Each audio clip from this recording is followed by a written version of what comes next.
This podcast contains explicit language. Bafangu! This episode of Dorking Out is brought to you by The letter B. B is for buddy, as in buddy system. Get two buddies to listen to our show. Then you have someone to talk to about how jackassy I am and how smug Chris is. Has he mentioned his Emmy yet? Just wait. He will. Houston, flight is go. Mila, let's go. SPM. From Assignment X, thesoniashow.com, and Amalgamated Storytelling, this is the Dorking Out Show, the podcast for people who love stories from movies, TV, books, podcasts, and everywhere else. Welcome to episode 94 of Dorking Out. This is the last of the Mohicans Deep Dorking Edition. With me today is my co-host, professional writer and author of The Sonia Show, Sonia Mansfield. Hey there. Hello. With me today is my co-host, Emmy Award-winning filmmaker and nerd author, Christopher Allen Smith. So actor Daniel Day-Lewis, a three-time Oscar winner who is often cited as one of the best actors working today, says that Phantom Thread is his final movie. He hasn't really given a reason why he's retiring, but I suspect that a serious artist, such as Daniel Day-Lewis, really isn't interested in playing a villain in the latest Marvel movie. Stop shit talking Marvel. All right, sorry. And since that's what Hollywood is mainly making these days, it's no wonder he's thinking about calling the whole thing off. To celebrate, or maybe in honor of Daniel Day-Lewis's performance in Phantom Thread, we decided to do some serious deep dorking out about kind of his first big studio movie, The Last of the Mohicans, with AJ Muller. Did I say Mueller? Oh my God! Oh my God! Sweet Christmas, Sonia. It's because I'm thinking of Robert Mueller. I am sorry, AJ Muller. Who's Robert Mueller? The funny thing is, you actually say Mueller. His name is Robert Muller. Muller. Exactly. It is spelled, Who the hell are you talking about? I don't get anything Mueller. right. It is spelled Mueller, but it's pronounced Muller. And everyone always gets my name like that because they think it's Mueller. Yeah. Mueller. Yeah. Sonia is so progressive, she doesn't even say white people's names right. Anyway. Anyone's names right. That's a bird. AJ's a writer for Daily Grindhouse and Horrorview. His friends call him AJ, so I call him Albert. Welcome back to the show, AJ. I'm teasing. I call him AJ. I'm supposed to be that jerk. I am glad to be here, Mrs. Mansfield. So we decided to do this movie because I saw AJ was tweeting about Last of the Mohicans, and I was like, holy shit, I super love Last of the Mohicans. You need to come on, and we need to talk about it. So what is your history with this movie, AJ? With Last of the Mohicans, well, I missed it theatrically, but when it came out on video in 1993, I was a senior in high school, and some friends and I rented it one night, and it was just awesome. I didn't really expect much out of it. I didn't really know what to expect, and I thought it was amazing. I mean, it was just epic in every sense of the word. And I had seen Daniel Day-Lewis in My Left Foot, but I had no idea that this was what was waiting in store for me. I mean, to go from Christy Brown to, hi, Daniel Day-Lewis, action hero. I was like, what? Mm-hmm. And it was amazing. And the score and Michael Mann's direction and the cinematography and just all of it, it just blew me away. It's one of my favorite movies. Back in the day when they had VHSs in widescreen, in letterbox, it was a big deal, or it was rare to be able to find them at that time. And my VHS copy of Last of the Mohicans was in widescreen, and I was so excited to be able to see it in that scope. And that was one of the first movies that let me realize exactly what the difference was. And so it was just, I love it. I am a huge fan. I've owned it on VHS, the director's expanded edition on DVD, and now the director's definitive edition on Blu-ray. Say hey, and it's I need to get that. Oh, I need to get it. Yeah, this movie played. Oh, go ahead. I was just going to say, Michael Mann, being the freak that he is, never being able to leave his movies alone. From what I understand, the theatrical cut that was on VHS is like around 112 minutes. When I did the expanded edition, it was 117, and now this director's definitive edition is like somewhere around 115 minutes. But when he did the expanded edition, yeah. But when he did the expanded edition, he cut a couple of my favorite parts of the movie. You know, me being a red-blooded American boy, loves rock'em sock'em violence and all that stuff. The final confrontation between Chingachgook and Magua, a couple of the money shots, getting in a little bit more of the violence and the thing poking through his back, that was cut out for some reason, as was his Daniel Day-Lewis's amazing action hero type Clint Eastwood style line where they're having that argument about the colonials going back to their homes. And Duncan says something that pisses Daniel Day-Lewis off, and Hawkeye says, someday I think you and I are going to have a serious disagreement. And it's just like, that's full on action hero moment right there. That's exactly something right out of Clint Eastwood. And he cut it out of the director's expanded edition. And I was like, why? Why are you trying to cut out the crowd pleasing moments, Michael Mann? Leave your movies alone. But he gratefully and thankfully, he put them back in for the Blu-ray release, the director's definitive edition. And I'm so grateful for that because I was pretty perturbed, to put it in the least. I would be too. This movie's streaming right now on HBO, and that's how I rewatched it. And then they're streaming the most recent cut. And so all of that's which is also, I hate to say it, I was looking at the Internet Movie Database here. It was shot in 2.35, CinemaScope, but the HBO version is the airplane version of that, so it is cutting the sides off a little bit. So that's actually been that's right. That's actually been kind of a thing that's bubbled up in the last couple weeks of people highlighting how HBO is, cropping these widescreen movies, and it sucks. So, but that does suck. The movie is fantastic. It's still great. It's not as bad as it used to be, where they would take a CinemaScope movie and crop it down to a square so you'd see about a little over a third of the picture, but it's still not fantastic. Yeah. AJ, let me ask you something. Watching this movie and talking and listening to you guys talk about the director's cuts of this movie, I think only Ridley Scott rivals Michael Mann in terms of messing with his movies and not being able to decide what goddamn movie he's gonna, or version of the movie he's finally satisfied with. But looking at Last of the Mohicans, so we have Thief in 81, Manhunter in 86, then we have Last of the Mohicans in 92, fantastic movie, Heat in 95, a classic, The Insider, fantastic movie in 99, Ali, great, Collateral, 2004, still very enjoyable. Then we get Miami Vice, Public. I love Miami Vice. It's we could do a show about Miami Vice too, because I think that one is underappreciated, and I think this movie is underappreciated. No, I agree. But then we have Public Enemies, 2011, something. Right. Then we have Black Hat, 2015. My question is Last of the Mohicans, and maybe I've answered it with this litany that I'm reading to you.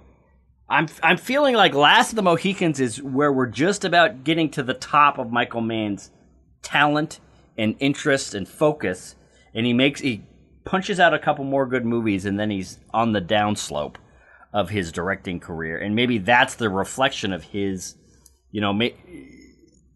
his messing with this movie, is that the director's cuts, or the ultimate cuts or whatever, except for this last Blu-ray one, are maybe not as good as the original theatrical cut. What do you think? Am I just babbling about nothing? Well, I definitely think there's a case for that. He did the same thing with Thief. When I was talking about VHS copies, I was able to find in the mid to late 90s, I was able to find a widescreen director's cut of Thief on VHS. And I was so excited. And I go down to watch it, and the last section of the movie, the climax, the action sequence that closes it out when Frank goes and just lays waste to, Leo and his gang of thugs. There's a lot of it that's in slow motion in the theatrical cut. And for whatever reason, I guess maybe at the time, Michael Mann maybe thought, what with the rise and advent of John Woo and that whole deal, and everybody suddenly shooting a lot of their action sequences in slow motion, Michael Mann was like, well, that's kind of played out. It's a little bit tired. So he digitally sped that shit up, and it looked awful. It looked awful. And that was one of my favorite parts of the movies. I mean, I loved the whole movie, but I remember the first time I saw it, I was like, oh my God, that's so badass. There's this shot of James Caan popping out the clip on his 45 and reloading it in slow-mo, and it's just like, oh, yeah. And then it's all sped up, and it's like, what? What are you doing? Why? Why would you do that? Why would you do that, Michael Mann? I demand an answer.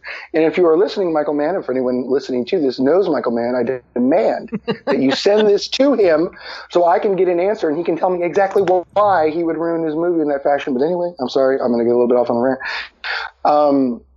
I think there's definitely a case to be made that you can mess with a good thing or kind of, trying to fix what ain't broke if you have it that way. I don't know. I really like a lot of director's cuts. You mentioned Ridley Scott. I really enjoy, obviously his cut of Kingdom of Heaven, the director's cut, reestablishes entire characters and subplots, and it lets the movie breathe a little bit. And whether you like the movie or not, some don't, some do, but they only like the director's cut.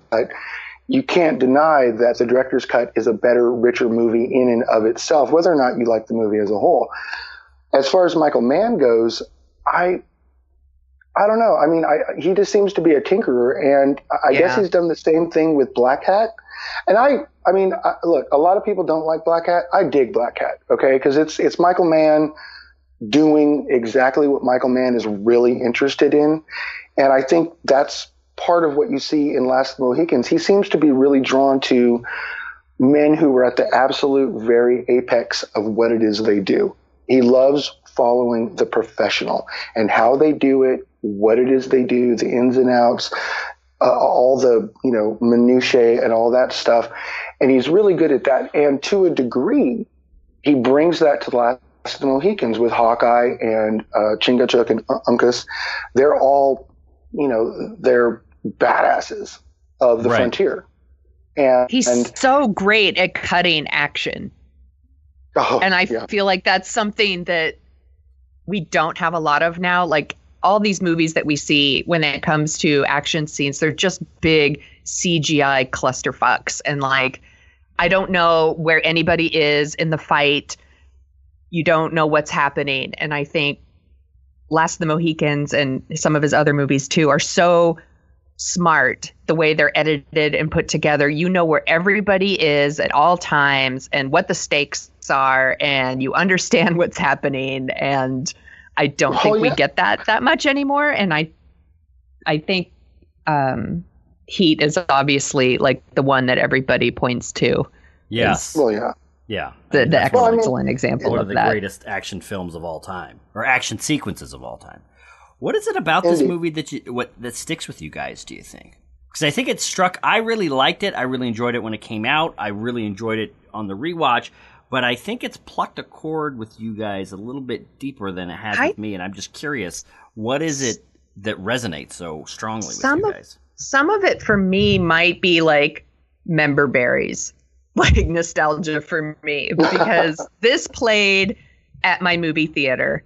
I think I was 21 and I saw it and thought, oh, this movie's so great. Like, I didn't care if it was historically accurate at all. Like, that doesn't interest me. It still doesn't really interest me. Like, I was very invested in the performances and the love story. And I love the music, how it all just swells at the right moment and really like hits home, like what's happening. And I just love the movie. And a woman came in every day for a week and bought a ticket and saw this movie. Every day she came in and I was like, damn, she really loves this movie. And at the time, like I saw it and I loved it, but like not enough to see it every day. And I was like, gosh, she's really connected to it. And now I look back and I was like, oh, it's because Daniel Day-Lewis is like Fabio, like in this, like he is so hunky in this movie. Like the hair and like the way they dress him with like his chest showing. And I was like, she was probably like a 30-something single lady and was like, hell yeah. And like she came back every day. And that woman's name was Madeline Stowe. Well, so here's the other thing that I noticed when rewatching it. How much do Daniel Day-Lewis and Madeline Stowe look alike? A lot. What? Sorry. Yeah, with the flowing brown locks and sure. like their beautiful face, and I just feel like they kind of look alike. That's all. Well, I mean, when they're kissing, definitely. you can't really tell who's who. Oh, I can because I can see which one I would want to be in that particular equation. If you know what I'm saying. I mean, that's cool. I mean, maybe there's a fourth version I'm not aware of where they look a little bit more alike, but I can always tell. I think they look kind of similar with their hair and stuff. That's all I'm saying. But I have always loved this movie, and I think some of it is it's beautiful to look at. I think Daniel Day-Lewis and Madeline Stowe are beautiful to look at. I love the music. We could go on and on about the music, like listening to it, watching the movie again. I'm not a person who's like, I really love the score of blank movie. Like, I don't think about scores very often, to be honest. Like, if I notice your score, it's probably because I don't like it. And this score, like, I super fucking love it. Like, I love the score. And I was like, I need to get the score. And I just love how obviously romantic and passionate it is. Like the whole like scene at the waterfall, you know, the whole like just stay alive no matter what occurs. Like it's so dramatic, you know. I will find you no matter how long, no matter how far. You know, I love it. I love that you can quote large passages from this movie. I absolutely could quote that part. I say it all. Yeah, I say it all the time to like people, you know, I will find you no matter how long, no matter how far. I will meet you at the car. I will be there. All right, Sonia, damn. Just going in to get a Coke. I'm so passionate. What do you think about the treatment of Native Americans in this movie? Because I have a feel this was right around the time of, I don't know, it felt like there was a little boomlet of... Because this is after Dances with Wolves. Is it? I think it's... 92. Dances with Wolves was like 90. 90. Oh, yeah, I guess it is. Yeah, you're right. 92. That's right, yeah. And this... Yeah, keep going. No, I was just going to say, I mean, I'm not going to say, woohoo, I'm like full on. I am a quarter Native American. I'm Cherokee. And so I'm really interested in movies that portray Native Americans on screen and how they do it. And I grew up on a really steady diet of Westerns with my grandpa. And of course, you know, most of the Westerns in the 50s and 60s, the Indians were the bad guys. But like you pointed out, around 1990 with Dances with Wolves, they were given a whole more sympathetic portrayal on screen, or there was a more marked attempt at trying to show them as human beings and really get into the culture. And I think this movie respects them. And I think there's respect for what they did and who they are. And you have the Mohicans of the title, you know, Uncas and Chingachgook, but then, you know, the Hurons and the faux Mohawk in Magua. So, you know, it's illustrating that there were different tribes doing different things in the period and that they weren't always the best of friends, obviously. But I really like the portrayal of them, and I think there's definitely a bit of sadness in it because when you really think about it, the title, Last of the Mohicans, at the end of the movie, we are literally looking at the last of the Mohicans. He's literally the last one. And it's almost elegiac in a way, kind of like a marking of the end of an era, like their time is almost over in a way. Like Native Americans are obviously still around. I mean, hi, but not to the degree that they were. And there's a sadness there. And I think the movie doesn't necessarily hit that really hard, but I don't think it turns away from it either. And it shows how both the British and the French kind of used them to their advantage when it was convenient for them, and the way they would kind of play them off against each other for their own purposes and their own ends. And I mean, I found that really fascinating. So, I mean, yeah, I really have a strong interest in that sort of thing. And it's definitely not as pronounced as it is in other movies, but I do definitely think they do them proud. And, even though, you know, of course the hero is a white guy, but I mean, that comes from Fenimore Cooper's book. Right. And I think this is far superior to that piece of shit. I'm not a fan of that book at all. People hate the book. I have never read the book, but I've read the reviews of when this movie came out. I remember like people were like, the book's a piece of shit. Like people hate the book. That's right. And for any of our listeners who don't know, that book was written in 1829, so it had all the cultural sensitivity and advanced attitudes towards Native Americans that the 1820s had to provide. Yeah. But yeah, I was, you know, it's funny. I was really, you know, I really liked this movie when it came out, but rewatching it, I found myself kind of shocked at how on the side of Magua I was, which is basically, you know, these whites keep coming. They keep, you know, we can switch from one to the other. He's working for the French. He kind of betrays the British because he's working for the French, but then he seems almost as ready to turn right around and betray the French. And when he was going, I think he was going back to his village and kind of explaining what he was doing to the elder and explaining what they should be doing. I was like with him. And so it's interesting that we have this kind of story of Hawkeye. So you're totally fine with him killing Madeline Stowe and her sister? Not exactly, but part of me is just kind of like, you know, almost in a Samuel L. Jackson, get these motherfucking white people off my motherfucking continent kind of thing. Well, he's definitely the villain of the movie, but you know, it's kind of when you're watching it, to be honest, I understand where he's coming from. Right. Exactly. You know what I'm saying? I mean, he is the villain of the piece. There's no question about that. And the things he does are heinous. However, that said, you could almost make a movie from his point of view. I was just thinking that you could call it Death Wish. Exactly. Where Colonel Monroe, the gray hair, has done him wrong and killed his family, and he got enslaved by the Huron or the Mohawk and had to grow up among them. But he carried this hatred, and now he's after that guy, and he's going to kill him, and he's going to kill his family. It's, you know, Kill Bill in the, you know, 1757. I understand where he's coming from. It's not quite the same way I feel about something like Hellboy 2, where I'm like, I totally get Prince Nawada's point, you know? Right. But in this, I mean, I'm not saying I condone his actions in any way, but I understand them. I completely get it.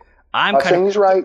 He's sympathetic. It's like what happened to him is terrible. Yeah. But he's, you know, pissed. but his actions are twisted. Yeah. You know? The rage has turned him into a monster.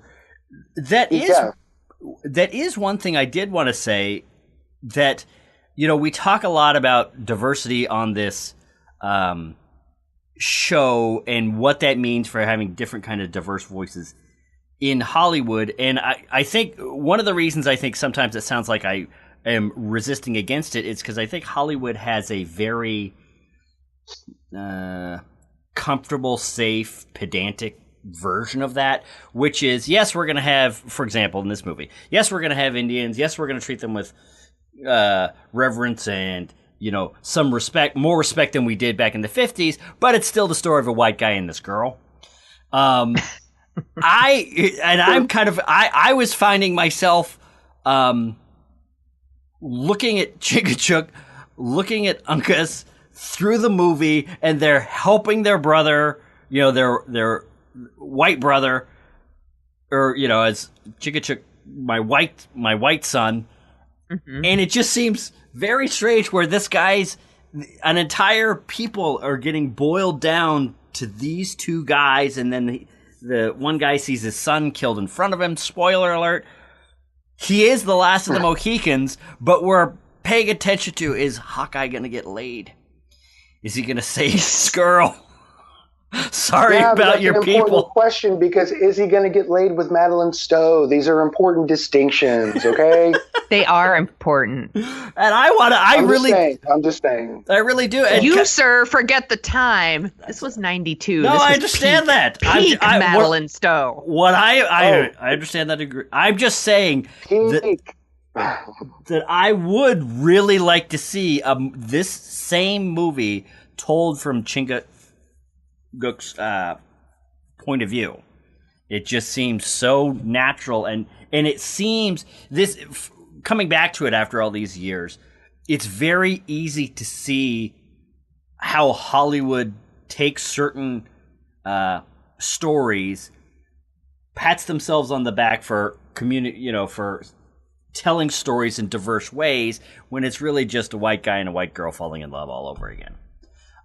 Which is fine, which is good, but it's, it seems like there's one or two other movies, two of which we just talked about on here, right under the surface of this, that I think would be even more affecting and even more interesting. But let's talk about this. I'm just realizing, Daniel Day-Lewis, this was his first big studio movie. This was his, I'm an action hero in this movie. But after this movie, this was around the time that Pierce Brosnan took over the James Bond movies. There have been chatter at some points, as there always is with British actors, of who's going to take over James Bond or whatever. I think there was chatter about him possibly taking over Bond in the 90s. Exactly. But that's my point, is after Last of the Mohicans, I think that marks the age of, I am only going to do a movie or two every couple of years, and I'm going to be the badass of all of the movies I'm in from here on out. I don't think he did this movie to be like, I'm doing an action movie. He did his method thing. He lived out in the wilderness and only ate what he could kill and do all those things that Daniel Day-Lewis does to get ready for roles. I don't think he took it to be like, and after this, I'm taking on Superman or whatever. I think he thought of this as a challenge. It's the longest-fingered Superman in history. This is really the only movie you could say that he does the action hero thing in, really. Right. Exactly. But, he went the full method route. Apparently, he carried that flintlock rifle everywhere. Like when they were busing him to the location, he was carrying it with him. You know what I mean? He carried it everywhere. He slept with it. He went balls out. You can't deny it. And I like what he did. I really like his performance in it. And I like that this is kind of an anomaly in his CV. It's really the only thing like this that he did. And I do think that he was most likely attracted to the material, probably very eager to work with Michael Mann, because Michael Mann encourages that sort of behavior in his actors, immersing themselves utterly in the roles that they play. So I bet he was just really stoked to do it. And then once he did it, he was like, okay, I did that. Now what else haven't I done? What can I do? Right. And then he moved on from. Yeah, I definitely. Yeah, I think after this was In the Name of the Father, right? In the Name of the Father, and then Age of Innocence. And then the Boxer. 3 years later, The Crucible. The year after that, The Boxer, which was awesome. Awesome. Well, movie. You can't win them all, which is funny because actually The Crucible, I love that play, but something about that adaptation, I don't know what happened to that. Yeah, so then really, I love it.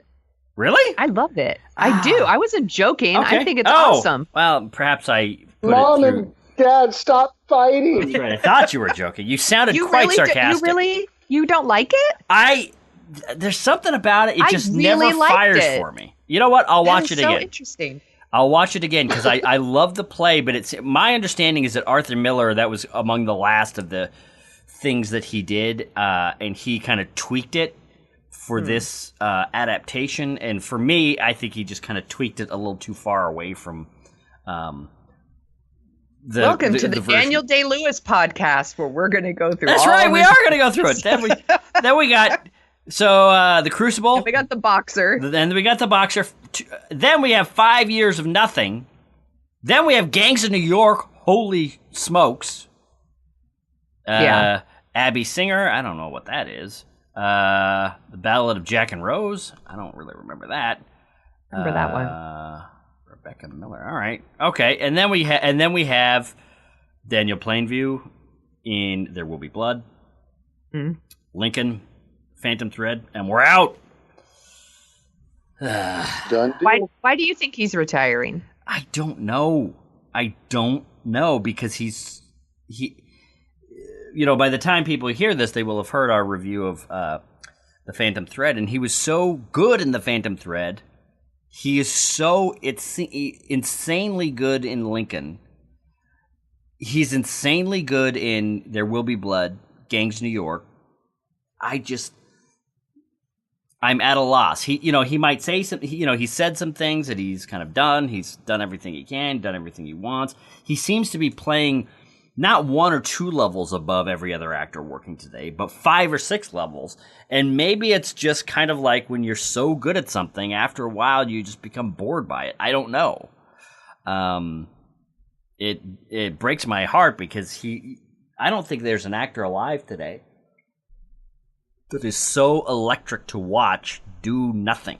Every little movement he did in Phantom Thread or Lincoln or There Will Be Blood or Gangs of New York is just...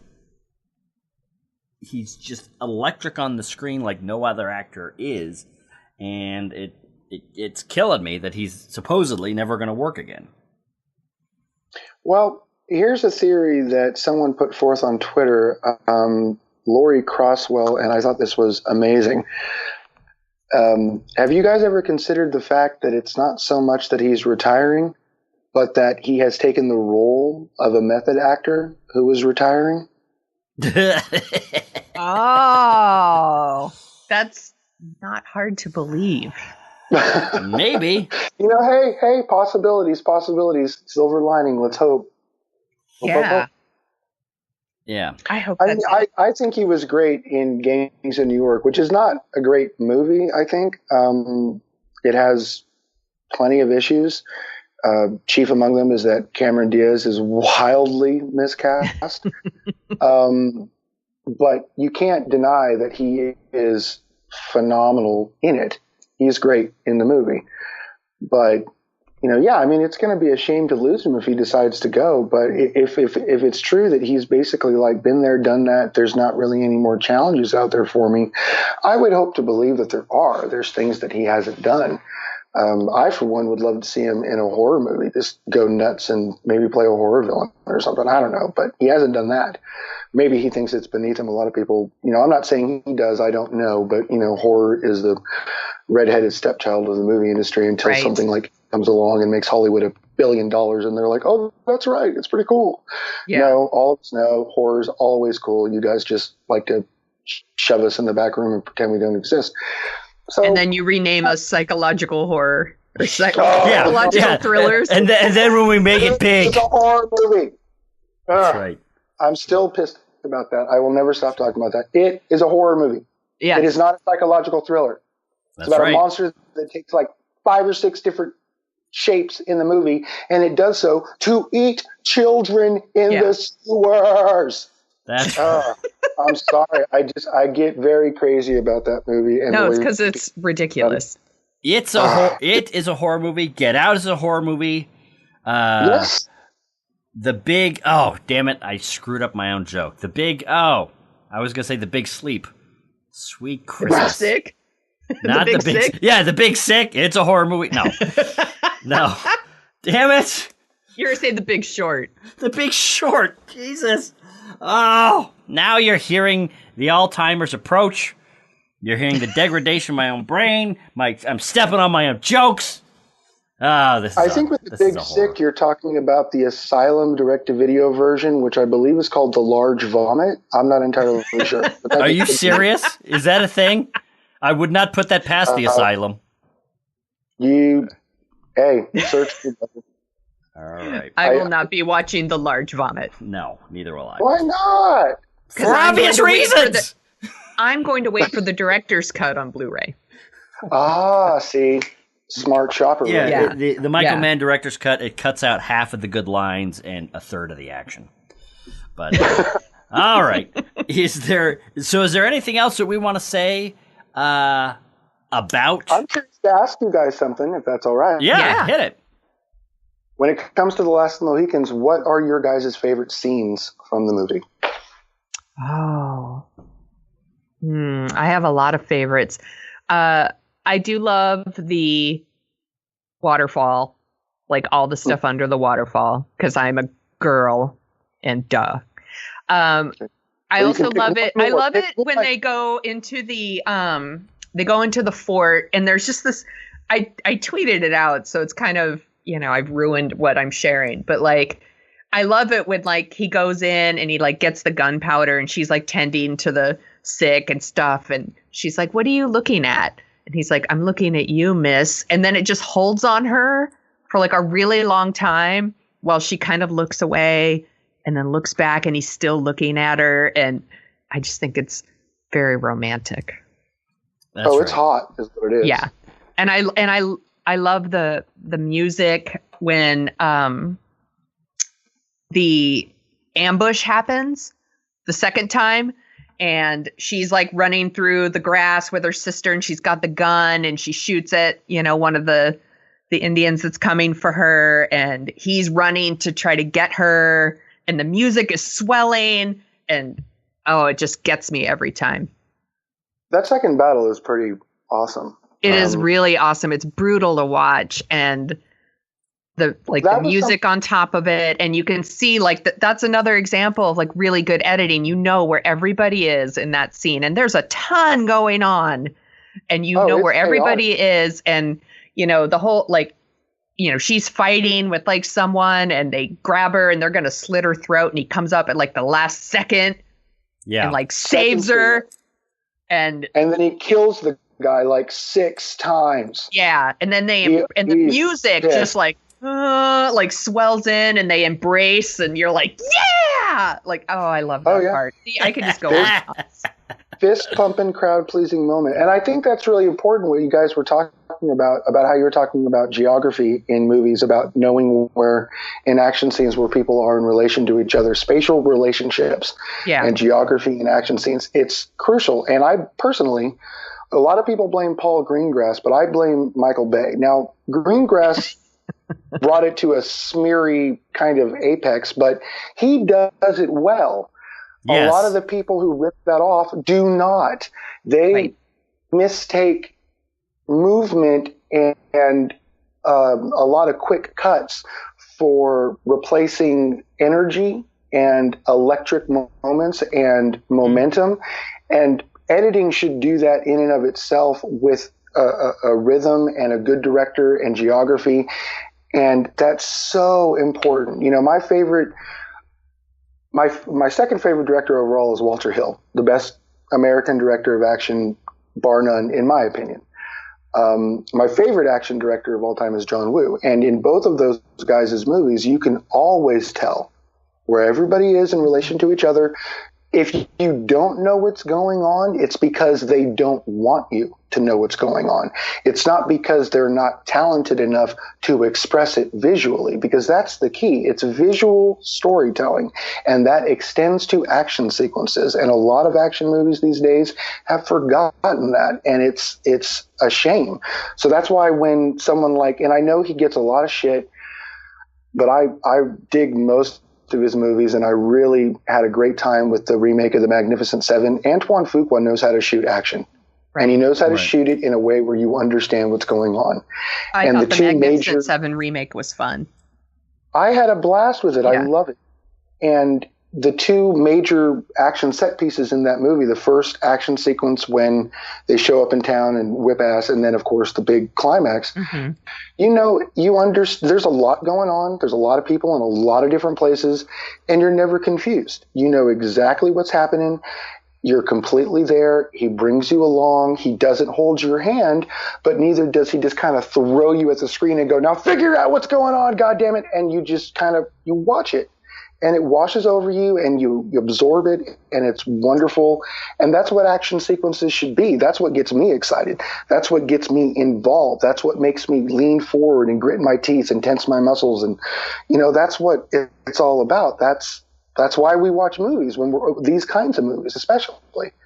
That's what Michael Mann does in Last of the Mohicans, and I think it's wonderful. I think so. Yeah. What's your favorite scene? Yeah, my favorite scene would probably surprise a lot of people, but I think it sets up so many things so well and does that quiet moment so well. It's the scene. It's probably about 30, 40 minutes into the movie.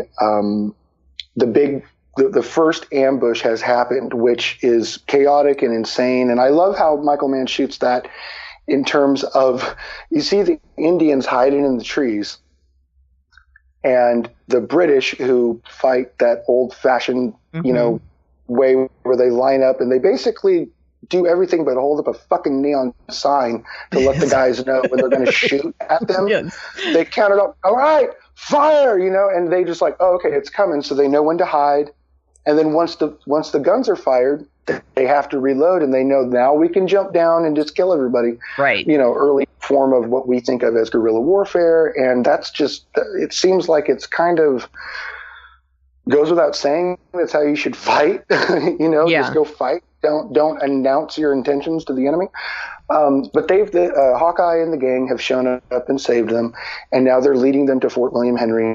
And at night, they stop near this burial ground, and it's very quiet, and the Huron and the French almost show up, but they go away because they've been smart enough to hide near this burial ground, and they know that they'll leave them alone. And it's Hawkeye and Cora, and it's great because they're getting to know each other, and he's beginning to understand her, and she's beginning to understand him, and she kind of thought he was a distant, uncaring, asshole, but he's not. He had a reason behind what he did earlier in terms of leaving the Camerons at their cabin, and he explains that to her, and she gets it. And she says something about, we're a breed apart and can't be understood or something like that. And he's like, I think I'll make an exception in your case, miss. And that illustrates that he's beginning to respect her. And when that party comes up, she pulls that pistol that she's taken from that first battle out of her dress, and he doesn't say a word. He just hands her the powder. Here. It's not, but you're a woman. Why do you have a gun? It's like, oh, here, you got a gun. Let's get ready to do this if we need to do this. He respects her. And I think that's important. And you can see not only that they're getting to know each other, that's the beginning of when they begin to fall in love. Yes. And I think that's wonderful.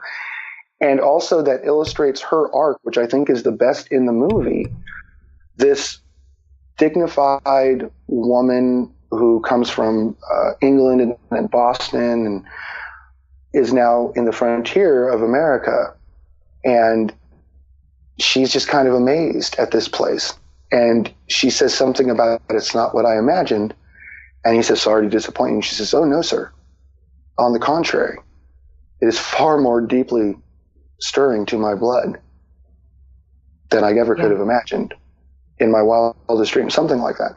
Yeah. But the deeply stirring part, that's her arc, that she's found her place. She belongs there. She's home. She didn't know it until she was there, but now she's there, and now she's found her man, and they're going to do this together.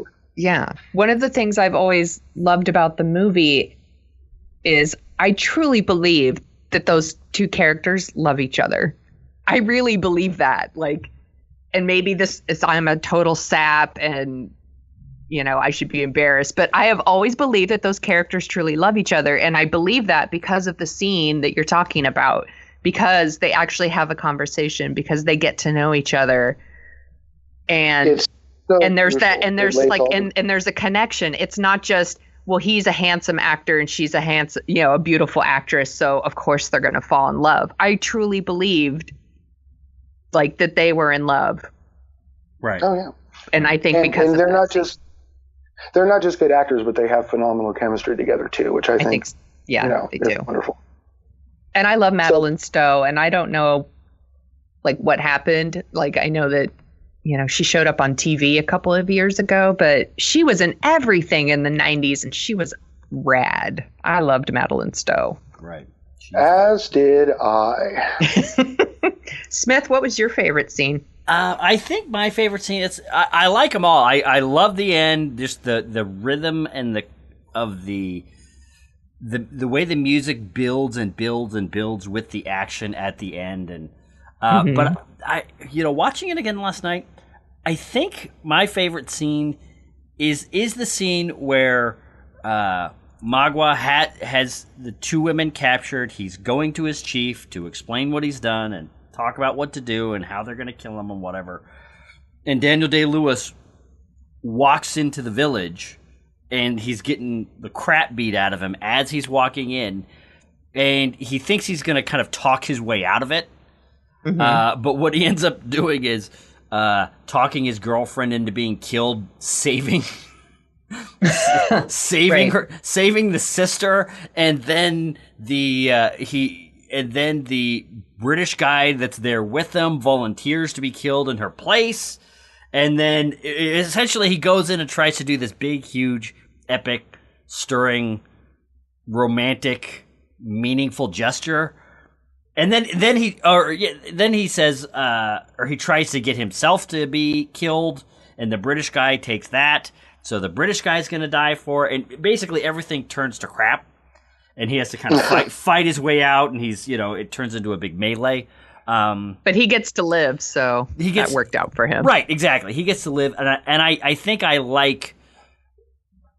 I've always liked scenes, and they don't really do it a lot anymore, where a hero is trying to keep a situation together, and he's trying something, but it goes in a completely, it goes south, and you watch him have to improvise and scramble to save his own skin, and that moment where things go from controlled tension to total chaos. I always love those scenes. So for me that was my favorite. So and I love Duncan's sacrifice in that scene. Right. Exactly. Yeah. Because it proves that he really did love her. A lot of his dickishness throughout the movie is he's hurt. Right. He really, truly loves Cora, and it hurts him that she doesn't love him back, and, he acts like a prick because of it, and it's unfortunate, and, that entitlement of the British at the time, well, we rule the world, there's a bit of that too, but really he's just wounded. But at the end, he's able to trade himself to save her life. Right. And I think that's a really sweet little moment of redemption, and he gets to go out on a high note. Right. All right. Is there anything else that we have to say about Last of the Mohicans? I really dig the cinematography by Dante Spinotti. It's a beautiful movie. Holy smokes. Yes. 100%. This is one of the most gorgeous looking movies. And that is something that I noticed again last night. It's just this. He shot the crap out of this movie. It is. Oh, yeah. I'm not sure there's how many better looking movies from the 90s there were. Probably not many, if any. But yeah, it was gorgeous. And it only won for Best Sound. Yeah. Won an Oscar for Best Sound. Well, Sonia, you're going to be happy to hear this. The director of photography for Last of the Mohicans just wrapped production on Ant-Man and the Wasp. So take that and your Marvel hatred, Sonia. I don't have Marvel. It's going to look great. I do want to mention that the music, the score, is by Trevor Jones and Randy Edelman. Yeah. Because we've talked a lot about the score. That's right. Randy Edelman. It is one of my favorite scores of all time. I had it on cassette back in 1993 or 1994. We had it on CD at the movie theater, and it played in the auditoriums. Before there was, that pre-show stuff that they do now. We just played music and had slides or something. Right. And because I'm old.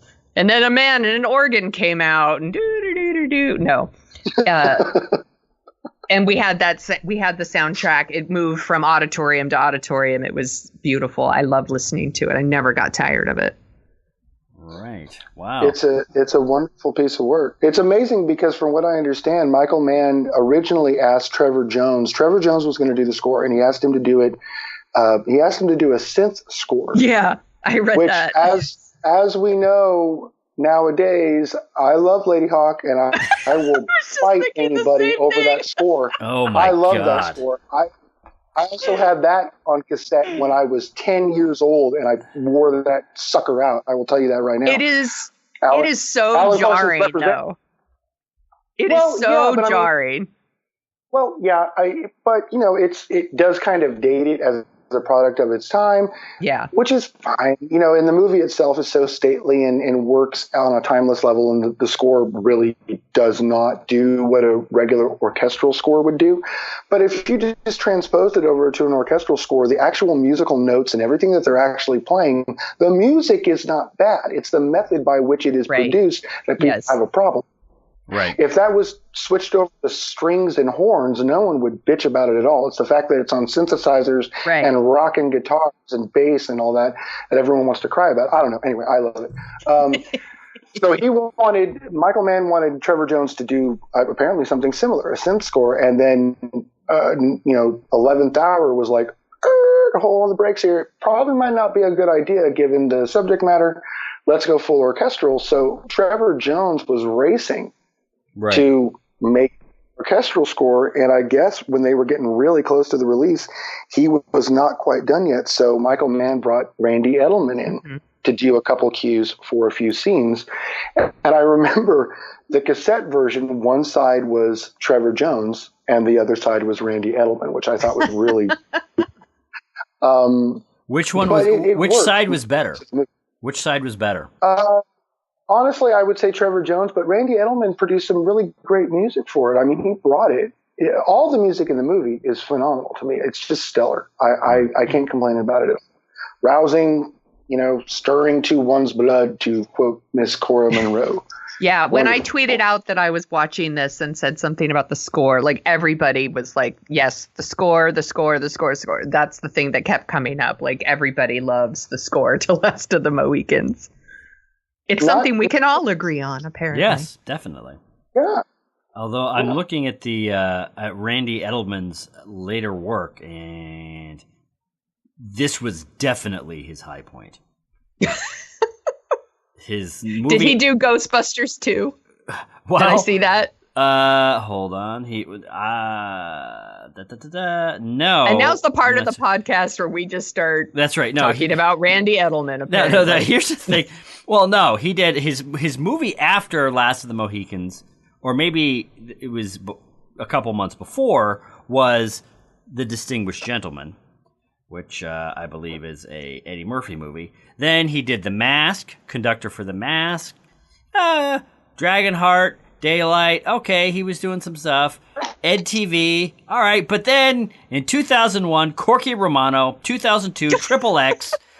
2003, Beethoven's Fifth.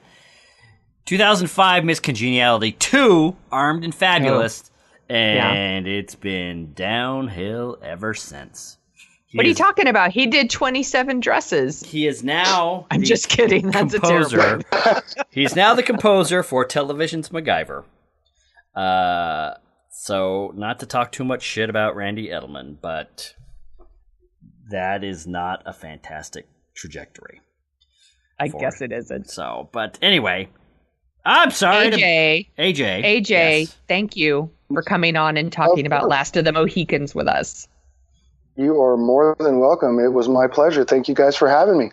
Super fun. Can you tell people where they can find you on the internet? They can find me on the internet on twitter.com at AJ_McCready, a little tribute to my favorite horror movie of all time. And I write for Daily Grindhouse at the moment, and I have also written for horrorview.com.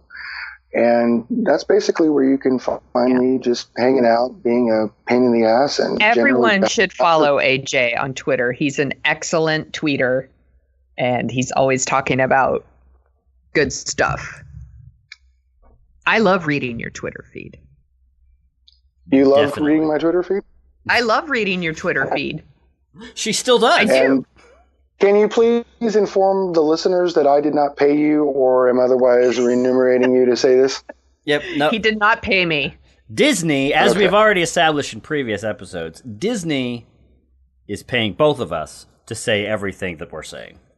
So yes. Apparently, because they own everything. They're now. right. Apparently, they've missed a couple payments on Sonia's behalf recently, which is why she's talking so much shit. But I would like to say, Mr. Iger, that I'm still getting my checks, and I'm still doing my part. For one, welcome our new Disney overlord. That's right. Our new mouse overlords.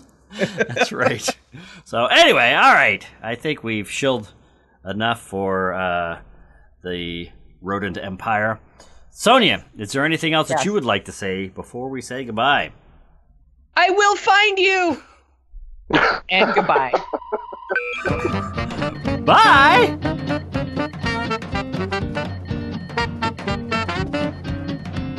The Dorking Out Show is on Twitter at Dorking Out Show, where you can also find me at Jet Juergens and Sonia at The Sonia Show.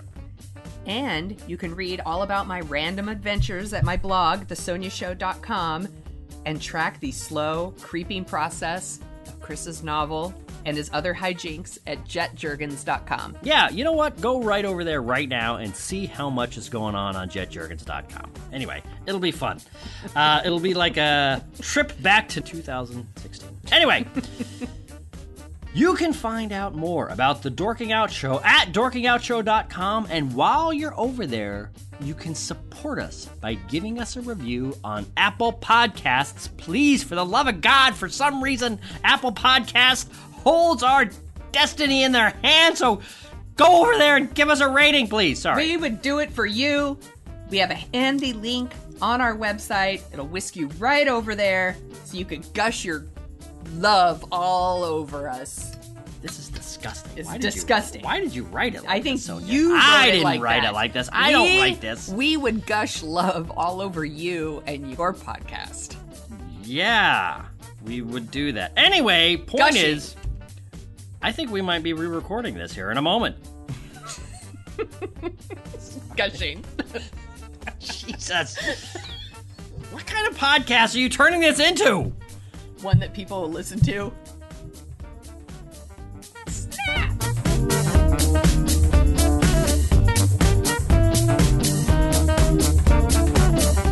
This has been a presentation of Rocket Spots Media.